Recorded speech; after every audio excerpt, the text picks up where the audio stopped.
This morning on BRN, many are unprepared for their long-term care needs. And joining me now to discuss this and a lot more, Dr. Anna Montoya is with the University of Michigan Health. Dr. Montoya, so great to see you. Thanks for joining us on the program this morning. Thank you for having me. It's a pleasure, and I'm very interested in this University of Michigan study that you and the team worked on. I'm summarizing by basically saying our mature generations are maybe not set up or handling their long-term care needs properly. I want to get your reaction to the study and your feedback on that. Okay, thank you for the question. These are results from our national poll on healthy aging that was conducted back in August of 2024. And what we know is that 2/3 of older adults who survive to the age of 65 will need long-term services at some point in their future. But it's really concerning what we found that 57% of adults 50 and older think that they probably will not need those services in the future. Moreover, about half of them do not know how to plan for long-term services. And really, some of them feel that they do not need to plan for long-term services. So, doctor, just to kind of follow up on that, for those that don't plan or don't think they need to plan, is it because maybe they don't understand what long-term care is, or do they perhaps don't think that they're going to make it? They're just going to live until 70 or 75, so they won't. They're just going to one day their life will end. I mean, what is the? Do you have a feeling for what's underneath that stat?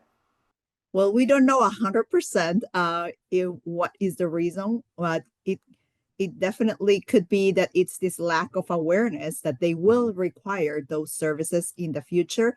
It is the fact that they may not be receiving enough information on how to plan, so they may not know how to plan, or they don't perceive it as a need. Many of these adults 50 and older are in what we call a sandwich generation, when they're taking care of their aging parents, but they're also taking care of their younger kids who are going to college. And probably it's the last thing that they can think of is really to take care of their long-term care services for themselves for the future. Yeah, and just to kind of follow up again on that, doctor, we have an aging society. I've talked about this before on the network. Not only is America aging, the rest of the world is aging. This is a big deal because we're aging, but we're also living longer because of the modern technology and wellness and medicine that, those advances. It is probably a necessity that at some point we're all going to need long-term care.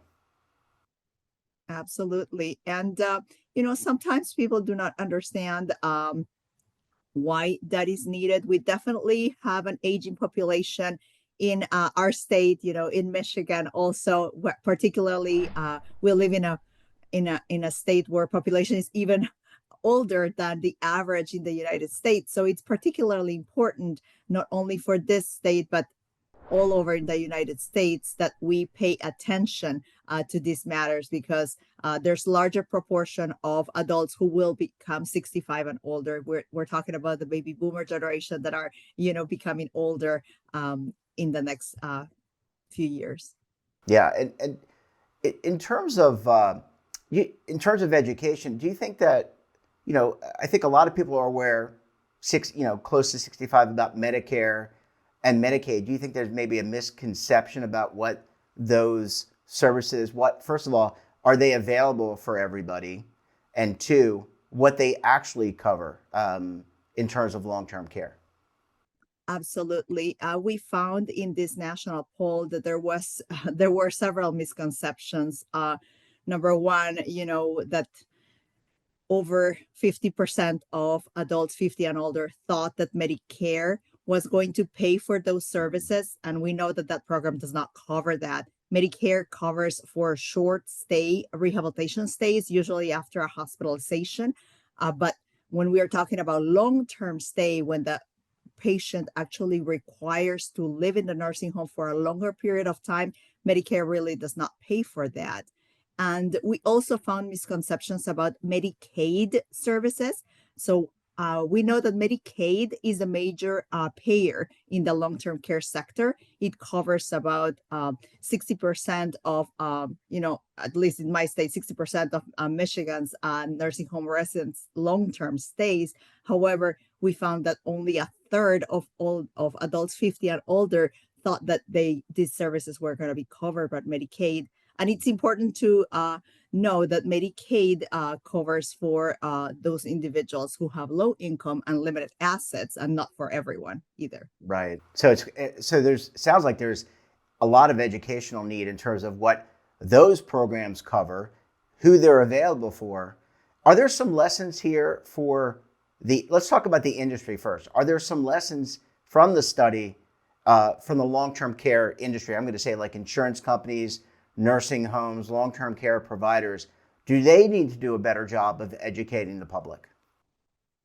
Absolutely. I mean, we have found, between the misconceptions on who's paying for that, between knowing who really is thinking about planning and who has actually taken steps to plan for long-term care services, we understand that really not a lot of people are thinking about that. Not a lot of people are acting on that. So there's definitely a lot of room for public education, for adults 50 and older, to take proactive steps to plan for long-term care services. There's a big responsibility on us as healthcare providers as well to Mhm. share some of that information, some of those resources, help patients, with their advanced directives or durable power of attorney.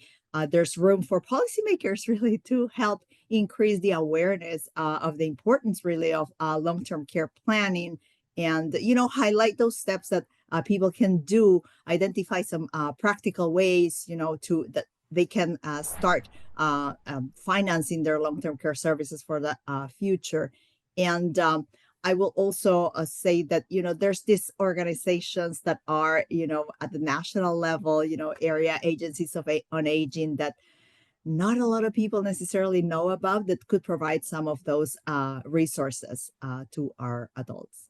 Yeah, there's a lot. There's a lot there. This study, I think, really sheds some light on the need for education. And look, I think the reality is for the most part, a lot of us are going to need, especially in the later parts of our life, we're going to need support.